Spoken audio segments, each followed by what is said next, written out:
Hello and welcome back to Brand MJM Brand. We got Justin Bott back in the studio. Feels like the first time forever I've been in here with Bott because I've been missing, he's been missing. Bott, we're back together. How do you feel? Ryan McSpedon and some technical difficulties as his camera was sideways for whatever reason. But Justin, since we're here, how you been? How have things been? Good. Excited to get back into it tonight. Talk some draft. Yeah, I love the draft. Talk some NHL. Our Stanley Cup picks that we talked about a while ago. There's Ryan. He's good now. He's facing the right way. Ryan, how you been? Just swell. That's all. What's there not to be swelled about? Teams are doing well. Except the Yankees, but It's true. The Yankees are not playing well. We will touch on that a little bit later. But to start with something we haven't really touched on a lot at all because we're kind of waiting till next week. NFL draft is 9 days from today, April 29th. It's April 20th. Big day for some. But okay. So we've talked a lot. I think we talked about Mac Jones a little bit after the Niners traded up to 3, and we talked about him maybe going there. Other than that, we haven't really talked much draft at all. We've talked obviously Zach Wilson of the Jets at 2, and we know Lawrence at 1. So I thought that we could run through our top 10 right now. Guys we have going where, see if we have any trades in the top 10, because I know Justin said that he does have a trade that he wants to talk about that he could see happening. So I guess we can go down one by one to start. We all have Lawrence going 1. Yep. We all have Zach Wilson going 2. Yep. Justin, yeah? Yes. All right, who do you guys have 3? Is this where things get weird? Or This is where I saw you doing a mock draft over there, so I think yours is different than mine. I actually have the 49ers taking Justin Fields here. I know all the reports are saying Mac Jones is going there, but some people also say it's a smokescreen, and it's more like I want them to take him than because all the mock drafts are saying they're like all in on Mac Jones, and I don't really understand that because I don't think there's a thing that he can do that Justin Fields can't. Justin Fields more athletic.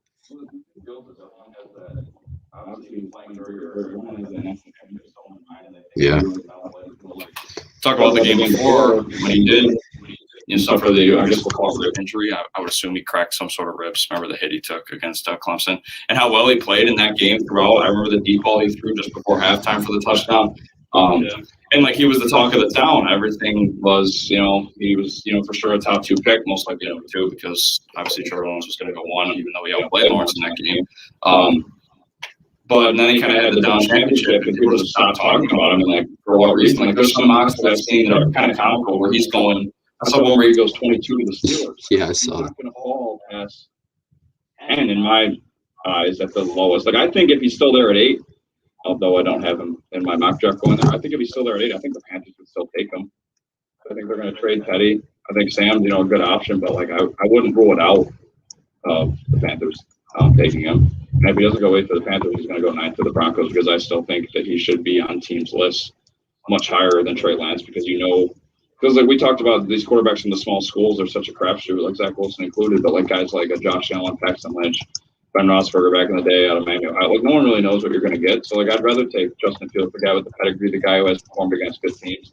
Can agree more. And he's coming off that rough game, so that's what. So for me, I have Mac Jones going 3, but it is complete 50-50 to me. I could hear either name, and I wouldn't be surprised. Yeah, and just just think about a few weeks ago before the Zach Wilson hype came out. No one was even seeing this guy's name, and I've watched his highlight tapes. I think he's got a lot of talent, and before that it was just Justin Fields 2, Lawrence 1, and it just shows you how it gets different like this. It just because this kind of stuff happens every couple of years. Who's talking about Carson Wentz, and he was drafted in 2016 with Goff, I'm pretty sure, but he was a D2 quarterback, and I was talking about him before the draft, and suddenly this stuff happens. One of the 2.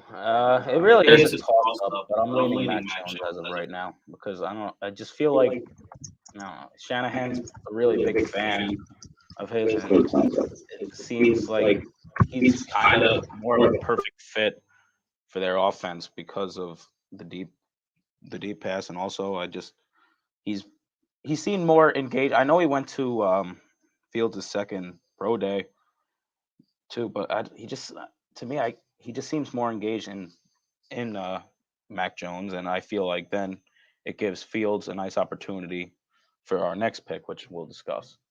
But yeah, I don't know. Have I told you the theory I saw? I don't believe so. What's No, I that? told Ryan. All right, so head coach of the Jets, Robert Sala, right? Obviously used to work. Ryan doesn't like this, but I saw it. It's dumb.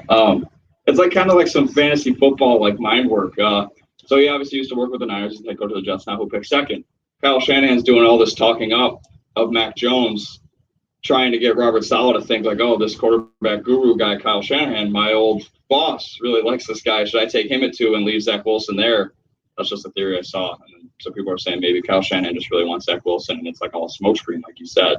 But I don't know, that seems like I said, like more of like a fantasy football movie. Try to pull on your friends, like talk up one guy a lot, so they don't, or so they take him, so you get your guy kind of thing.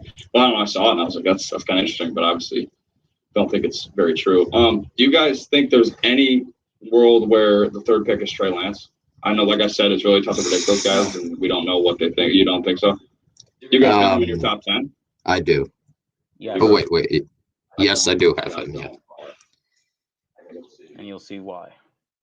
So, you said that Justin Fields not being picked would leave a lot of options here at 4th for the Falcons. You think they go quarterback? Brian, is that what you said? Is it Fields? Is that what you were getting at? Or I think the pick is Justin Fields. It's going to come down to the last second. But I feel like at the end of the day, it's going to be Justin Fields because Matt Ryan's time here is over. They have a new coach. How do you get out of that contract, though?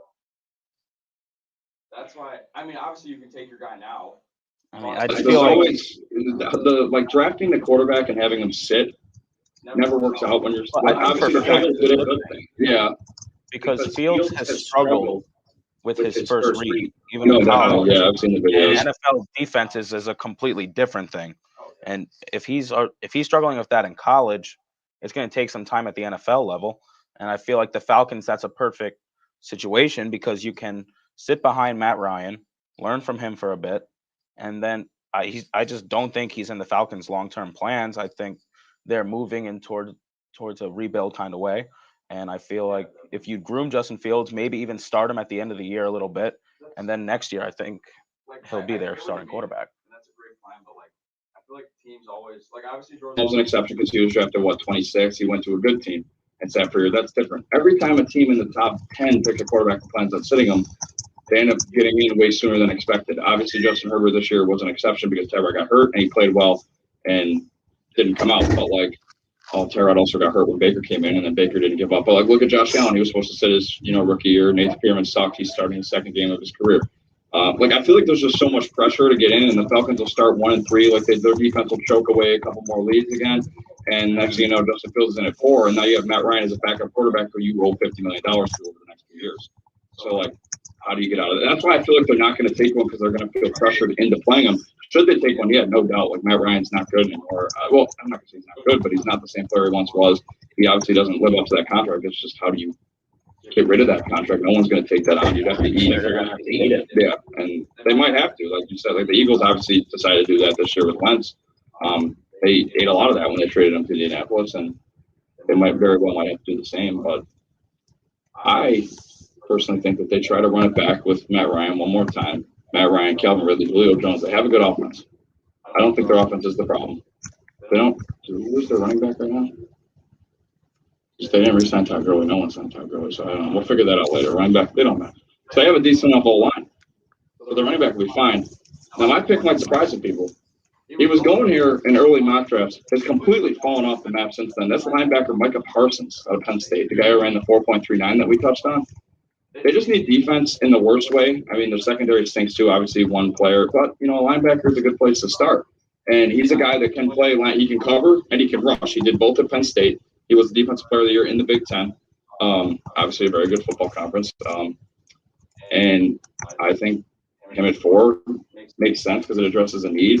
And they get, a nice young player playing defense, obviously.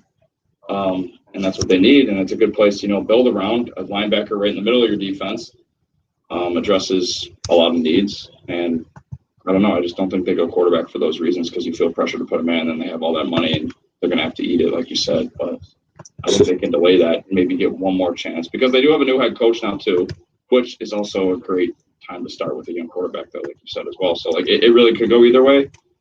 I just, for some reason, I'm still not being convinced. I mean, I still have 9 days to be, and I could very well change by next week and say, yeah, they're going all in on quarterback. But right now, I have Michael Parsons, so that's what I'm sticking with. I kind of like that, but the thing with Deion Jones, I just really like Deion Jones for them.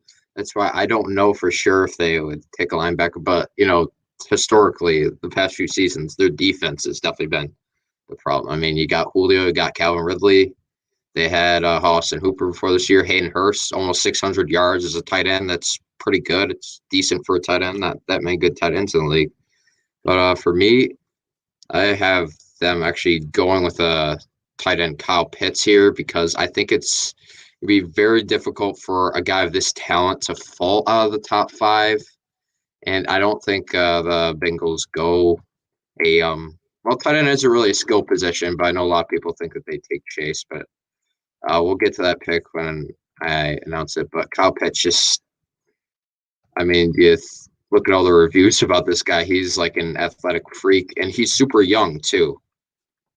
Pitts is one of the youngest guys in the draft. He's just 21, or he's 20 years old. He's turning 21 in October, so you have a lot of time to develop him as well. So I really like the Kyle Pitts pick with this one for Atlanta.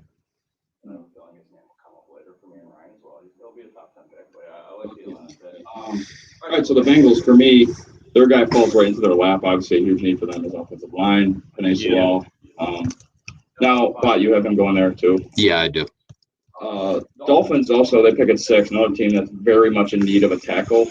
You think they try to make, obviously, because they're supposed to pick 3, so they could have had him there. Do you think they try to trade back up to get ahead of Cincinnati to take him? Because there's reports that they are trying to trade back up now, all of a sudden, after they just dropped from 3 to 6.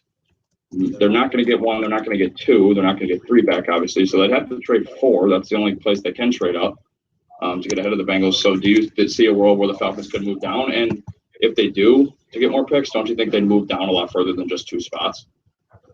Yeah, I think they moved down further than 2 spots. So I don't know what that report is. If the Dolphins really like Sewell that much, obviously they could have just stayed at 3 and taken him. So I don't know. Obviously, they have another huge need at wide receiver, though, and that's the direction that I go here at 6. I think they take Jamar Chase, make him the first wide receiver, taken off the board, which is tough because you have two of his former teammates, the Alabama guys, and Waddle and Smith, and you're going to leave them sitting there. As much as I'm sure he's like them, but I'm not sure how sold they are on Tua, so I don't know how much say he has in such a situation. But I think Jamar Chase is the better prospect. We tend to forget that because he sat out last year. COVID rules and whatever. But obviously he was Joe Burrow's go-to man and at LSU. And I mean, it's hard to forget that, how dominant the two were and how good he was on the outside. So I think the Dolphins definitely get a steal here at wide receiver and get the best one at the draft at 6. I have the same thing. And speaking of Joe Burrow, and I saw a picture on Twitter. It's kind of like a meme, and it showed it's him like crossing his legs. It's just like a picture of him. It's like, tell me who the Bengals are drafting without telling me who the Bengals are drafting, because you could see like his ACL scar, and they really need to protect him because he was running all over the place. But yeah.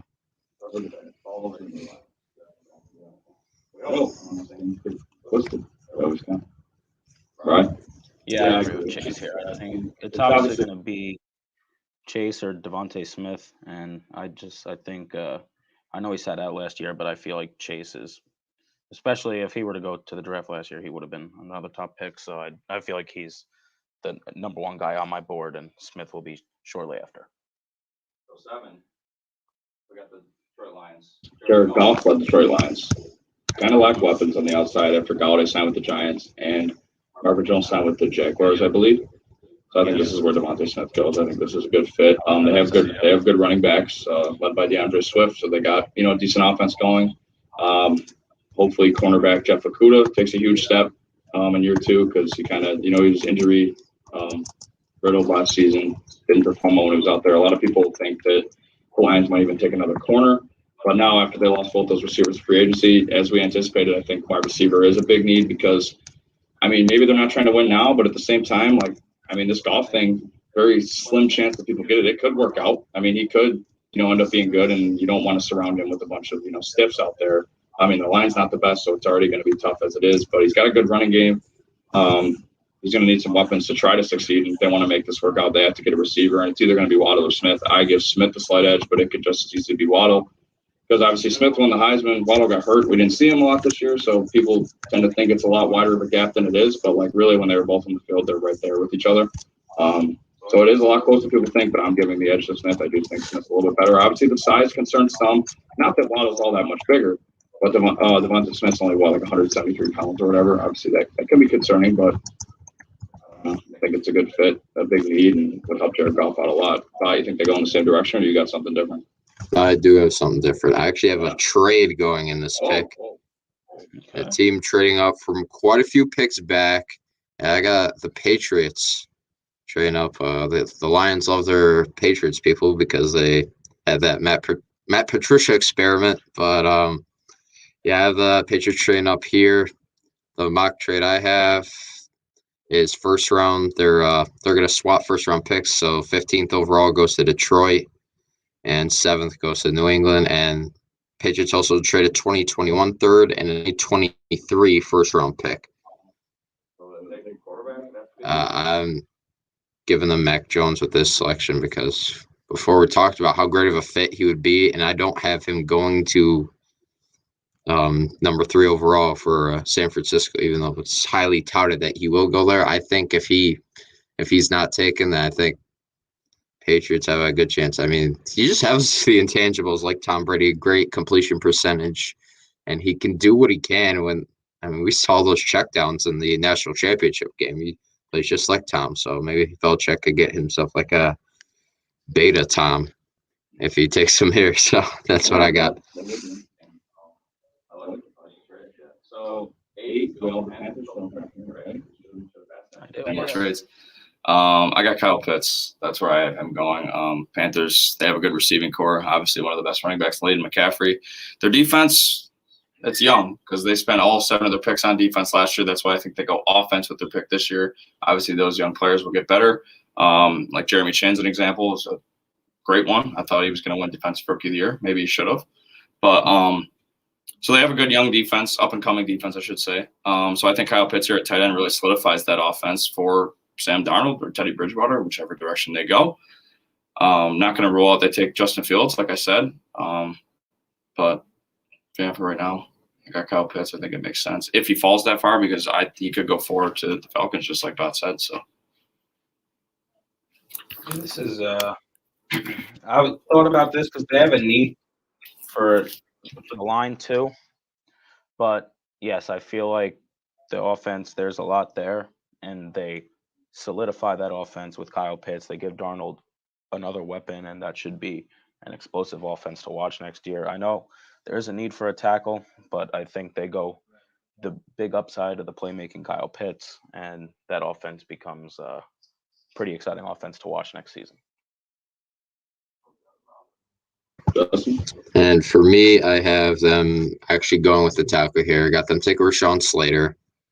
I know we want to. Yeah, and also, I mean, if Kyle Pitts was to fall to 8, I think that they're taking him in a heartbeat, and I think that's a no-brainer to take him. I think he should be a top 5 pick just based on talent alone, but I like them taking, in my opinion, the second best tackle in the draft here. They have weapons for Darnold, and Darnold's never had really 2 solid tackles in his whole career, and this could be the first year where he gets that. So I like Slater to Carolina. We have another trade. Where a trade comes. All right, well, I'll go first, and I haven't taken Justin Fields. if he's still there, I think they do go quarterback. And that's the direction they go in. I think they need to go in. I mean, I'm not a big Drew Lock guy. Definitely think that they have all their options open. Could be Trey Lance. But I'm gonna go with Fields because all the things I mentioned before. And then we'll go Bott next, and then we'll get to your trade. Okay. Yeah, just had my mic unmuted, so that's good. So yeah, I have Trey Lance going to Denver here. That's because we got Mac Jones off the board, we got Justin Fields for me, and obviously Lawrence going first overall. I'm a little weary about him going this high because I think that teams would hold off on him because this is an age factor also for me. Because I talked about the age in Kyle Pitts. Trey Lance, he's also one of the younger players in the draft. He's 20 years old. He's turning 21 in less than a month. So he's one of the younger players. And I think teams would think of this guy as a project, just like, I mean, went to the same school as Carson Wentz, but the Eagles took a big leap on him based off his talent. But I think the Broncos need a quarterback here, and if Trey Lance is there, then I think they take him. Like Bott, the Patriots get involved here, and the Patriots trade the 15th pick to Denver, along with a third and two more firsts in the coming seasons, and they get their guy Trey Lance. Because listen, Cam Newton's not going to be. No, that's not. We knew that. Anything. We know that. They should know that. And the Patriots know it. And they've made a lot of moves to where they can be competitive. And now this is where I think they make their last home run move, knowing they need a quarterback. I think they get aggressive. I wouldn't be shocked if they even trade up to 4 for Matt Jones, but I feel like the price at 4 is going to be so steep. So I feel like they settle at 9 and they get Trey Lance, and Trey Lance kind of sits behind Cam for maybe the first few weeks of the season and then takes over that team, and Bill Belichick gets another chance to start a dynasty. I like that. I could see that. Definitely do think I could definitely see the Patriots trading up, and you guys obviously both had it. So that kind of answers one of my questions for after this. Which team is most likely to trade up? I think we have our answer. All right, so then at 10 to round out our top 10. Cowboys. Dallas Cowboys. Patrick Surtain, second out of Alabama. They really need a corner. As tempting as Jalen Waddle is here, obviously, for Jerry Jones, as he did last year with CeeDee Lamb, which wasn't really a need, but he fell. You know, what's done is done. They really need defense. They really need corners. It's a corner-heavy draft. There's 3 that could go between him, J.C. Horn, Caleb Farley, probably all going to be top 15 picks. Here's where the first one goes in my eyes, and it's the Cowboys. And obviously, like I said, it's a huge hole that they need to fill, and really they just get to sit back and hopefully it all plays out for them. And boom, there we go.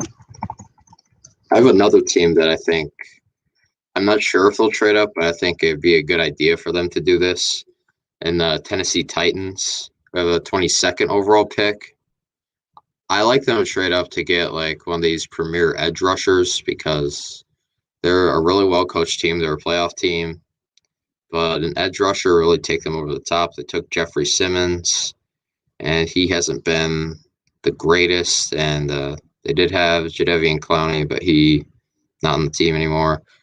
But yeah, I like them to trade up for that reason. Other than the Patriots, I like them to do that, but you never know. Those fans, who are you targeting with this 30th pick? I hope. Oh, wait, I know who you're going to say. You want me to say? Yeah. Ready? No. No. Talk about the Penn State edge rusher, Jason. Oh, Awe. Awe. I'm pretty sure it's pronounced Awe, but I don't know. I've seen a lot of mocks that have Jeremiah Owusu Karamoa, linebacker at Notre Dame. He can rush the passer, drop back in coverage. Obviously, if they had not re-signed Milano, I think that'd be a huge, obviously, awesome thing to add. But a lot of people still haven't gone that far and going to them. And I heard his meetings with the Bills were very good. Part of all the Bills writers. And he says he can see himself playing in that system and likes the fit. I think that'd be cool if he falls to 30, though. I don't think they're in a position to trade up to get anyone. It's like something that would really have to fall into your hand, I think would be cool. Because like I said, he can rush the passer and he can drop into coverage. And the Bills obviously need ends. I think that's the one, even though they do have the highest paid defensive line in the NFL, it's probably their biggest need, coincidentally enough. So I don't know. I think it makes sense. They could use a D tackle as well, like someone like His name is told. Oh, Christian Barmore from Alabama, the big tackle, defensive tackle. They could use someone like him. But Awe is obviously a great pick, like you said. I like Greg Rousseau a lot from Miami too. If he falls that far, some mocks he's going in the top 20. Some mocks he's not going in the first round. So I don't know. He's another guy who didn't play last year, sat out with because of COVID. So like no one really knows this. Site I'm on right now, he's the 34th ranked prospect. So obviously that means he would be there at 30 if everything went as planned. But they don't. That's what makes the draft fun. So he's another guy I think they could target there, but I don't know. So Jason, Awe is your guy. Have him for that. I just like the stature, 6'5" at Penn State. He recorded 63 tackles and 13.5 tackles for loss, plus 7 sacks. And I don't know. There's something about the height for me. I like the 6'5" stature there. Are you against the running back at 30th pick? Are you part of that committee? I am against that committee just because, if there's a guy like, let's see, who's like. It'd be like Najee Harris or Travis Etienne. Like, I don't think you'd really. If it's like a top tier back, I'm trying to think like the past few years who's been that guy. Derrick Henry slipped to the second round. Yeah, you can find running backs. There's both the Javonte Williams and Michael Carter, both running backs from North Carolina, both supposed to be second or third round picks. According to what quote unquote experts say, can step in and be a lead back come week 1 of the NFL season. And that's 2 guys that went to the same school that aren't going to go into the third round. And we just took running backs in the past 2 drafts, so Singletary and Moss. I don't know why we're giving up on Moss so quick. He had that fumble on the goal line, on our. I think a lot of the concern with him is he's still in that walking boot. Remember the broken ankle he suffered in was it the Colts game or was it the Ravens game? Colts game. He's still in a boot. Like that ankle injury was a lot more. So people just don't know how he's going to come back from that. I guess that's the only concern. But towards the end of the year, he was running a lot better, and obviously the fumble on the goal line in the Niners game was kind of crushing. But again, they ended up winning rather easily. So don't think it's a career-ending concern kind of thing. Ryan, Jeff, pick at 23. Where you going for there? You think they go running back? I don't think running back's a smart pick. I just don't think any. I don't think any running back is a smart pick. I think Najee Harris is still different, but I don't. Come the third round, it's fine. Yeah, that's what I think. And I feel like you can get a good running back there. I just don't think running backs are as valuable as they once were anymore. And instead, I say we go for, if we can, my guy from ND. I don't want to mispronounce his name, but Owosu. Yeah. I want him to go 30. So he'd be a great pick for us, and it's a position in need. So I would go with that as my 23rd pick. That or cornerback, because defense needs some help. It's better on paper, but we haven't addressed cornerback, and we need more edge rushers. So I think one of those 2 picks. To be fair, I think you do address corner after the draft. I think you're going to get Richard Sherman. He said he's waiting until after the draft to sign. I think him and Salah got something going there between the two, and their time in San Francisco, I do think he's going to be a Jet. I just it's a matter of when. But hey, you could get a bunch. Another guy for the Bills at 30 that I see a lot, Azeez Ojulari, Georgia. I don't know much about him, but he's another guy that a lot of people have going 30 to the Bills. He's ranked 17th on this site, though. So he's an edge rusher too. I'm pretty sure. Yeah, I saw him going higher. That's why. Yeah, I think lowest he goes is 27 to the Ravens because they're a team that could also kind of use defensive line help. So a lot of mocks have him going to the Ravens, but some haven't fallen to the Bills. It's just it's like these teams that are probably going to take defensive line. No one knows what they're going. So that's where the guessing comes in. That's where we just have to wait and see. So another NFL news we talked about before the show. Alden Smith was wanted by the police yet again. But I believe you have a timeline of all his arrests. Okay, so he just signed with the Seahawks, right? Last week. Yeah. So he's probably done again. It might take another 5 years off. Yeah, so go ahead. Yeah, so read your novel. So 2011, the start of his journey. He's drafted 7th overall by San Francisco 49ers. Yeah. Smiley face right there. 2012, though, charged with a DUI in Miami. It's all right. It's just a DUI. I don't think Ed Oliver was actually charged with one of those. But, relatable topic. But then October 2013, I'm pulling this from his Wikipedia page, and his October 2013 is after September. So I'm going to say that September 2013, he was arrested on suspicion of a DUI with marijuana. And then in October, he was charged with 3 felony counts of illegal possession of an assault weapon.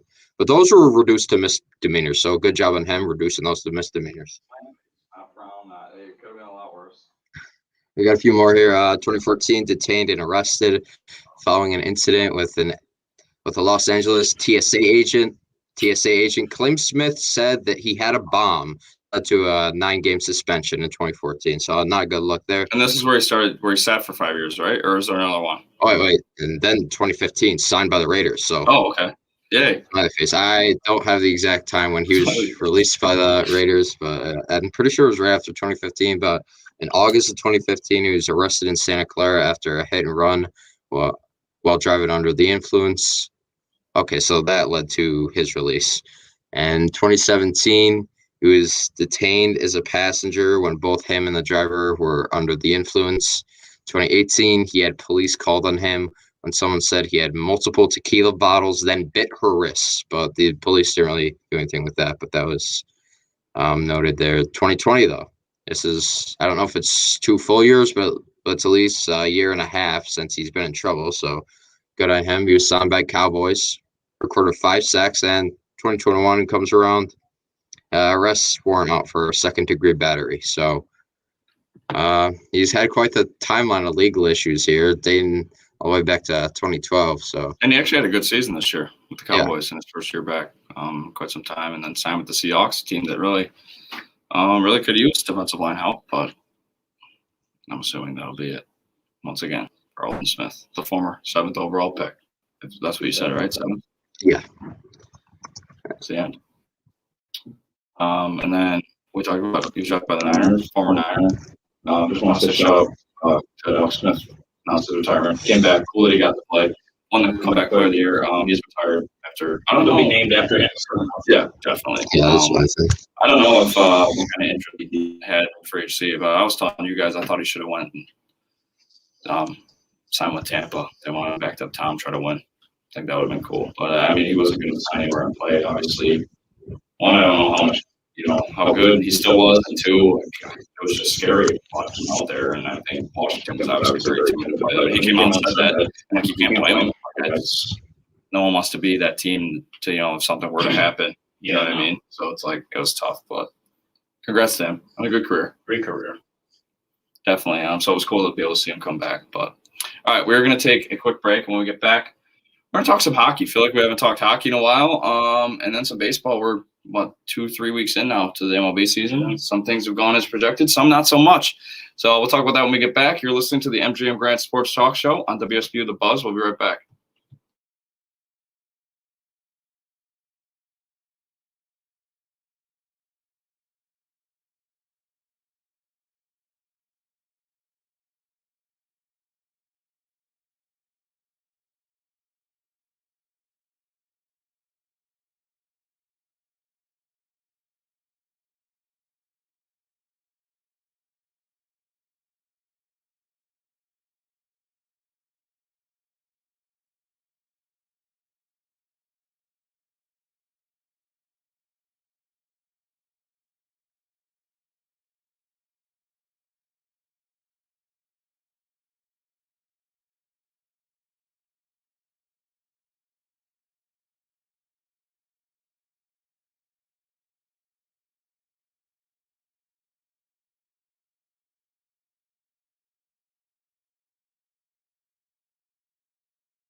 And we are back. MJM Grand Sports Talk Show.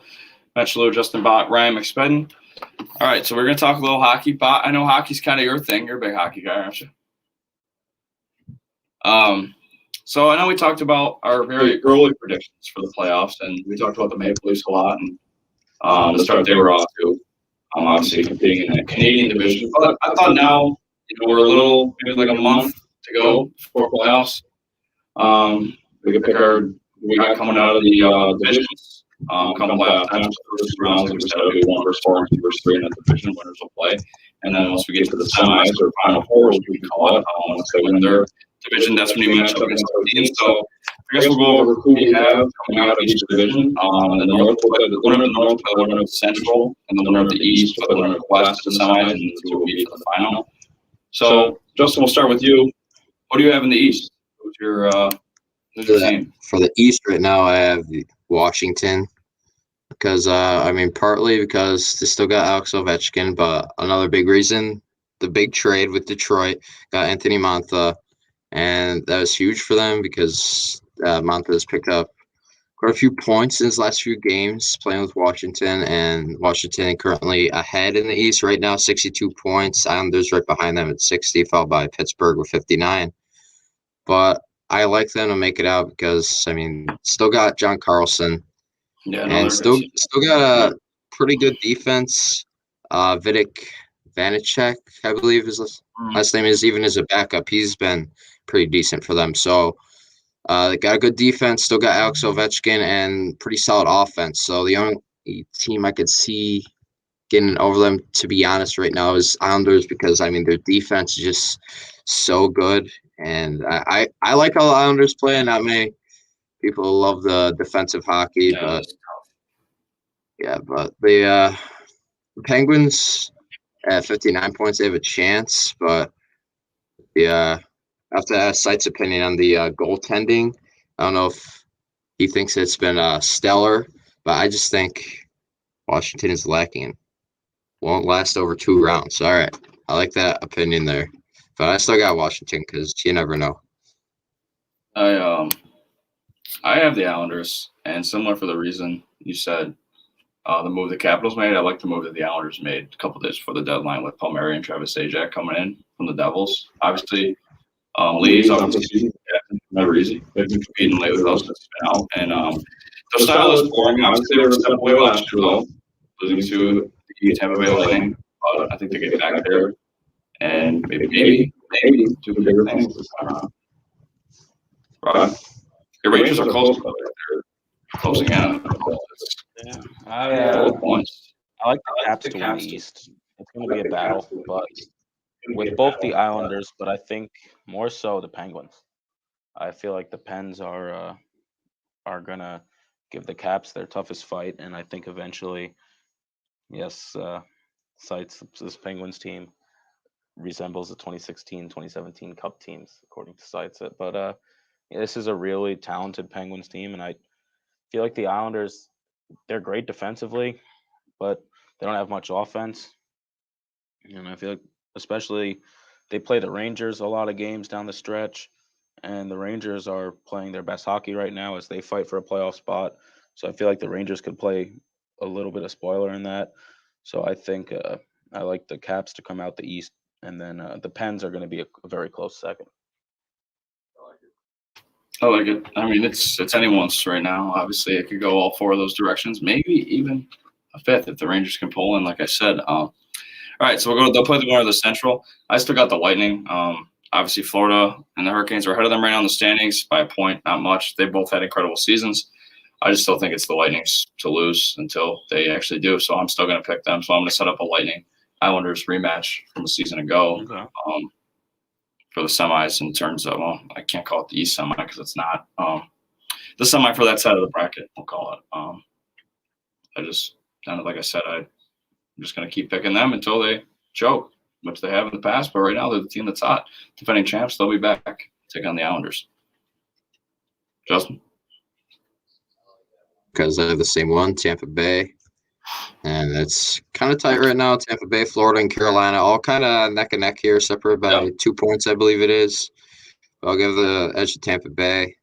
Also, failed to mention that I kind of give the edge to Washington because they have that pedigree of success in the playoffs. Won in 2018, and Tampa Bay just won it. So I like them with their history and their pedigree. So I got Tampa Bay coming up the winner in a tightly contested Central Division. Right. Well, one thing I will say about Washington and their pedigree, they did get over the hump that one year. And I know Site's probably going to talk about this. Before that, the Pens have been their daddies. I mean, the Pens just took them out and everything. And, so I wouldn't be surprised there. But as for the Central, I'm going to be different. I think Florida Panthers make it out of here. I like that, actually. From Sites there. I like that. I didn't even leave it open. I feel like That'd be cool.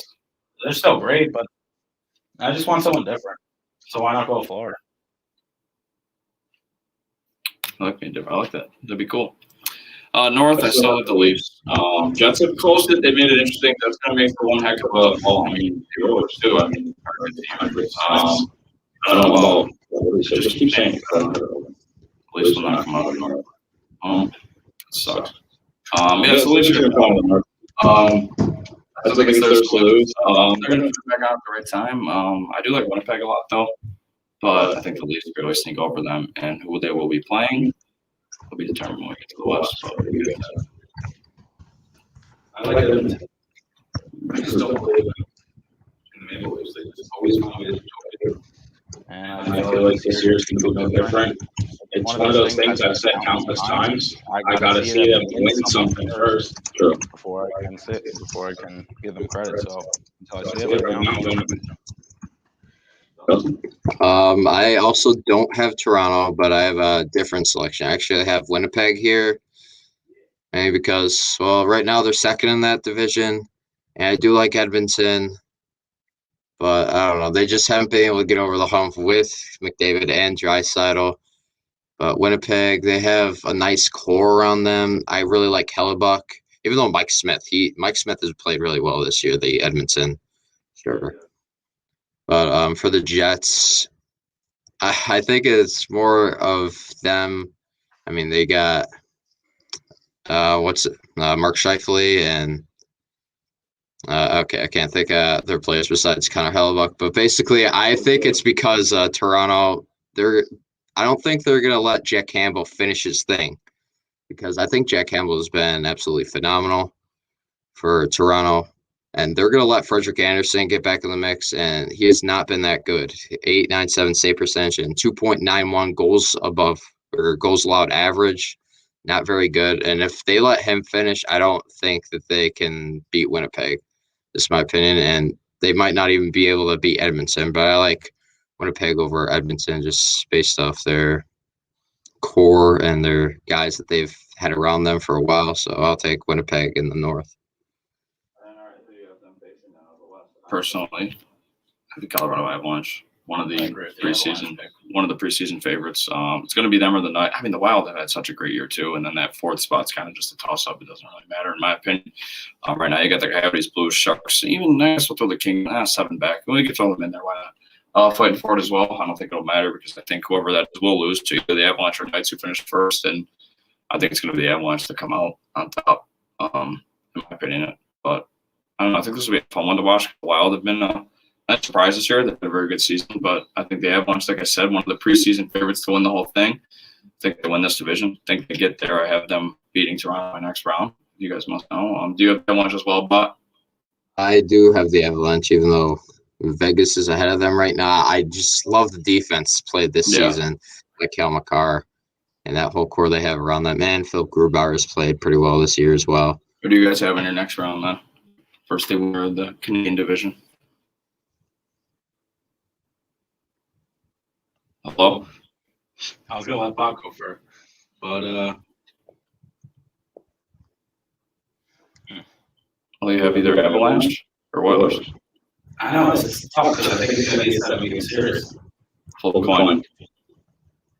Avalanche. And the Oilers suck. I just feel like they're talented. Yeah, like the two lined but up. I think the Oilers are a lot better than people are giving them credit for. Yeah. I mean, they have two, guys that put a lot of points, but like I kind of agree with Sites. There's not much behind that. But I mean, if those two guys get hot at the right time, I just think Colorado's a much deeper team. There's producer Sites picks of Winnipeg, Carolina, Pittsburgh, and Colorado. Like it. Justin? Colorado going to the final or what? Yeah. Yeah. I like them to make the final. I think they do too. And I have them playing the New York Islanders, beating the New York Islanders. I have Avalanche over the Islanders. I have the Islanders getting revenge on the Lightning in that semi. Colorado over Pittsburgh from the Pittsburgh Penguins fan. I like that. He's trying to reverse psychology right there. That's what he's trying to do. But yeah, I have the I have the Avalanche winning it all over the Islanders as it stands right now. I think that'd be a fun series too. That would be. Who do you guys got? Who's your champion? I have Colorado over Pittsburgh as well. I still want that. I want to say Washington, but I feel like Pittsburgh, Daddy's going to get us here in the playoffs. Wait, did you have Pittsburgh? Did you have Washington winning the division? So they don't. I had them like winning. Like I thought. You see, I thought at first I was a little slow to party. I thought you meant to finish first. No, who cares? That doesn't matter. Well, it's going to be Pittsburgh. So They're you the have best team in that division. okay. So you have them playing who? Pittsburgh's then going to defeat Florida. Florida. You have Florida. Okay. Yep. All right. Pittsburgh's going to defeat Florida. Oh yeah, we got it. And then Pittsburgh's going to lose to Colorado in 7 games in the Cup final. That'd be an entertaining series. So we're all in Colorado. All four of us. Interesting. But Vegas will give Colorado at all they can handle. It'll be fun to watch. All right. Real quick before our locks, touch on some baseball. Yankees currently sit at 5-10. Their worst start since 1998, I believe. 1998. They're in sole possession of last in the AL. What's been the problem to this point? There's been a lot. I mean, they're not scoring runs. They're giving up a lot of runs. Yeah, there's been a lot of problems. No one's hitting. Like I've seen slumps, and the Cubs are kind of in a similar situation where like they're average across the board. Usually teams have two guys that are hitting, guys that turn on. No one's hitting now. We saw a 4 or 5 game about a week and a half ago. Judge was hot for a stretch in there too, but like right now, so there's been small flashes. Gary started the year hot with home runs in back-to-back games.